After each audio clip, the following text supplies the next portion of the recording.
Hi everybody, it's Laura. Thank you so much for joining me on my channel. Today I have a layout that I made for this month's Stretch the Sketch.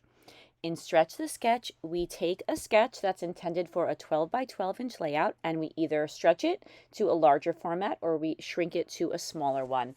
And I have not been stretching the sketch lately. I can't remember actually the last time I stretched it. I've been shrinking the sketch because I've been working on 2 albums for my daughters.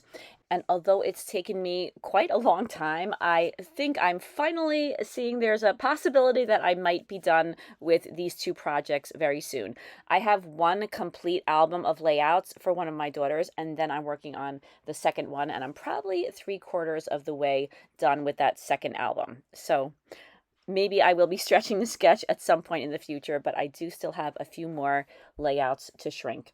For the September Stretch the Sketch, we're using a sketch from the Scrappy Sisters. And in this sketch, there are 2 photos. So you can see that I do have 2 photos in my layout as well. However, because I shrunk the sketch so much, I don't have a lot more room on the background. So the photos are going to take up the majority of the space, whereas in the sketch, there is a lot going on in the background. For this layout, I knew I had to work with one photo that's horizontal and one photo that's vertical, but I still layered them in a similar way to the sketch. I think that the sketch was really kind of a jumping off point for me, and that's why I chose these 2 photos. But I do stray quite a bit from the sketch, and you'll see that. You can see it already, but you'll definitely see it in the final layout. So I have these 2 photos and I have mounted them both on some white cardstock and then again on some pattern paper. You may know that I really like to use older papers.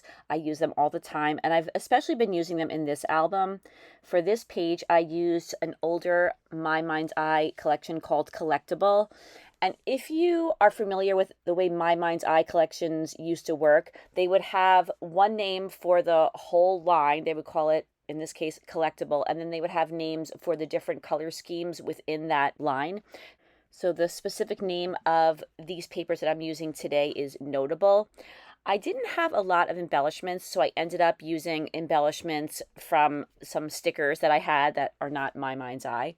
But I started out by trying to use a title from My Mind's Eye. That's the banner at the bottom that says Happiness. I don't end up using that though. So there are just little traces of the pattern papers. I have a piece of white cardstock for my background, and then I matted a piece of wood grain paper on a piece of blue paper. Those are all from My Mind's Eye. And then the papers that I used to back the photos, those are also the My Mind's Eye papers. So as I said, I didn't really have enough embellishments to use for this layout, so I decided to dip into some other stickers that I had. And the stickers that I'm using here are from a couple of different manufacturers. I used Momenta stickers that I got quite a while ago at Tuesday Morning. I just knew that I loved them. I didn't know what I was going to do with them, but I thought that they had a really nice kind of old-timey look to them to go with these older photos. The one photo of my grandparents at the top of the page, I have no idea how old they are in that picture. They look fairly young to me, definitely long before I was born. And then the photo at the bottom, that's from the 60s, and that's my, again, grandmother and grandfather, and that's me when I was a little baby. There aren't too many photos of me as a baby, so I'm really glad that I have this picture of me with my grandmother and grandfather. So these Momenta stickers are foam stickers, so they have a good amount of dimension to them. It doesn't stop me from layering them on top of each other, although right now there are just single layers of stickers in the 3 areas where I'm going to be adding embellishments. And then I found this title. It's a chipboard title. I believe it's from K & Company. I got it out of a K & Company pack, but sometimes I will condense things and put different brands together. But I'm pretty sure that this is K & Company. And the colors, I thought, went nicely with the colors that are in the stickers. There was some maroon, maybe not as dark as in the title. There was also some green in the Momenta stickers. And then there's some blue in the title. So I end up bringing some blue in from some other stickers just to try to make that title go along with everything else on the page. It was interesting. I realized that I had 2 packs of these Momenta stickers, and they weren't exactly the same. There were some differences.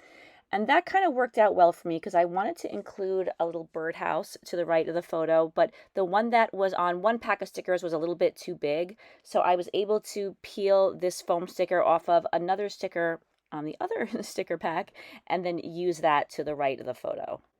I'm looking at the price tags that are on these stickers. Some of them say 99 cents. And I didn't buy them all that long ago, but it just seems like the prices of everything have gone up, and it was nice to only pay 99 cents for this beautiful set of stickers. I also used these artsy stickers. I just picked out the little tiny blue flowers that were on this sheet, and then I added some of those blue flowers to a couple of different spots on the page, as I mentioned, so there would be a little bit of that light blue color in the other clusters other than where I have the title. The title had a scalloped edge to it, and I cut that off earlier because there wasn't room for it and it didn't really match with the rest of the layout. And then I wanted to mount the title that I had left on some cardstock, so I used some kind of yellowish cardstock, and I had been inking the edges of a number of the elements on the page. I didn't ink the edges of the stickers, but I inked the edges of all of the pattern papers so far, and I did the same thing to the title sticker and then to the mat around it. As I said, I had two different versions of that same sticker pack, so I thought that to add a little bit more interest and to fill up the spot a little bit better, that I would layer those two foam stickers on top of each other.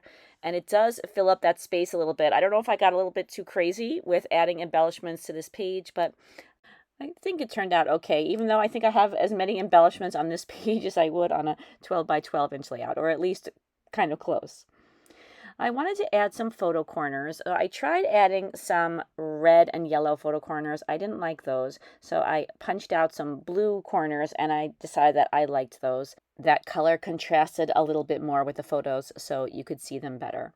And I just put a couple of photo corners on the layout, kind of going in a diagonal from the upper left-hand corner to the bottom right corner. I have one on the photo at the top, and then two on the photo at the bottom in opposite corners. And even though those photo corners are very tiny, I still think it's worth it to add the inking to the corners of them. And I use some Distress ink in Vintage Photo to do the inking, and the photo corner punch is from EK Success. Here I'm adding a little bit of fun foam behind that bird cage because it's sitting on the edge of the photo, and so the rest of it is just kind of hanging there, and it needed a little bit of support toward the top. The layout is super busy, and a lot of the embellishments already had some jewels on them, some of the flowers, and that little sentiment that says love on top of my grandparents' picture. But of course, I wanted to add more embellishments because I love them.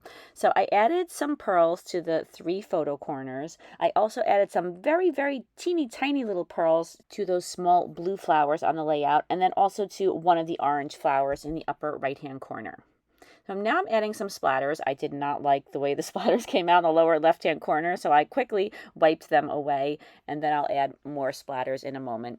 And then I didn't want the splatters to go kind of all over the place the way they did in that lower corner, so I decided that for the most part I was going to dot them on with the straw that's inside the container that holds the paint, and this is watered down white acrylic paint. And I think that this worked well because I only had a little bit of area to add any of the splatters to, so this ended up working out for me. I tried to make them look as random as possible, but I feel like my brain won't allow them to look as random as actual splatters do. Now, as if I didn't have enough embellishments on the page, I decided I was going to add some more. So I had just a couple of these die-cut branches, and I didn't want to leave them white because all of the embellishments that I had an off-white border to them. So I used some antique linen Distress Oxide, and I inked them all up. And then I cut them into very small pieces, and I scattered them throughout the three floral clusters that I have on the page. The page is very tiny, so I didn't want to add my usual overload of these kinds of branches. But I like the way these little touches make the clusters look a little bit more designed and not just like stickers. Like there's something a little bit more to the clusters than just having flower stickers. I hope that makes sense. So I thought that adding even a small amount of these branches would add something to the layout. To me, the first and most important challenge of scrapbooking is to have a solid composition. And once that's in place, I think that the little touches that are added at the end make a big difference in how the overall layout looks. So I try not to rush through that part. I try to think of what I could add to the layout just to make it look a little bit more special and a little bit more like I created it. I've noticed that a lot of scrapbookers have little touches and little signature embellishments that they like to add to their layouts. And I would love to hear what you feel is your favorite embellishment to add to many of your layouts. So that's it. The page is complete, and here are some close-ups. Don't forget to check out the description box where you'll find the link to the Stretch the Sketch playlist. And you can check out all the other Stretch the Sketch videos using this sketch. And if you'd like, you could check out some of the past videos as well. Thank you so much for watching. I hope you have a fantastic day, and I'll see you again soon. Take care, everybody. Bye-bye.